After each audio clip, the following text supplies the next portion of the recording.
C'est d'abord un petit village de fantaisie, hein, tout simplement, qui était à la mode à l'époque. Le prince de Condé en avait un à Chantilly, qui subsiste en partie. Il y avait le duc d'Orléans au Raincy également. Donc la reine a voulu avoir le sien, plus joli bien sûr que tous les autres.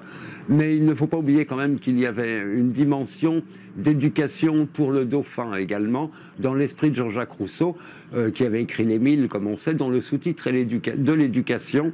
Et il s'agissait pour Jean-Jacques Rousseau de mettre les enfants au contact de la nature et au contact du travail des paysans.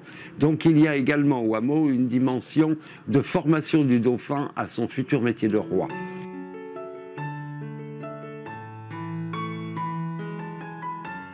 C'est-à-dire que c'était une mode à l'époque, si vous voulez, étant donné ce type de construction un peu dans le genre normand, avec des colombages, des toits de chaume, etc. Voilà, c'était la mode du retour à la nature, encore une fois, de Jean-Jacques Rousseau. Donc la reine vivait un peu comme une fermière. Mais une fermière de luxe, si j'ose dire. Elle avait des robes de mousseline, dont elle avait lancé la mode. Elle s'était fait peindre par Madame Vigée-Lebrun avec un chapeau de paille également. Tableau qui avait fait un peu scandale au salon lorsqu'il avait été exposé. On avait estimé que la reine dérogeait un peu à son statut royal, hein, sa dignité, si vous voulez. Et en fait, le peuple réclamait tout simplement que la reine ne déroge pas à ses fonctions.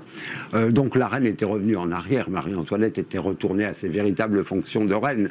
De là à dire ce qu'elle jouait véritablement à la bergère, pas du tout, absolument pas. Elle était toujours entourée d'une petite cour qui était toutes des princesses, la princesse de Lamballe, la duchesse de Polignac, il y avait évidemment le comte d'Artois, le frère de Louis XVI autour d'elle, toute cette petite cour d'amis qu'elle réunissait au Petit Trianon ou au hameau pour des parties de campagne d'une journée, et elle retournait dormir soit au Petit Trianon, soit bien entendu au grand château où elle occupait ses fonctions de reine.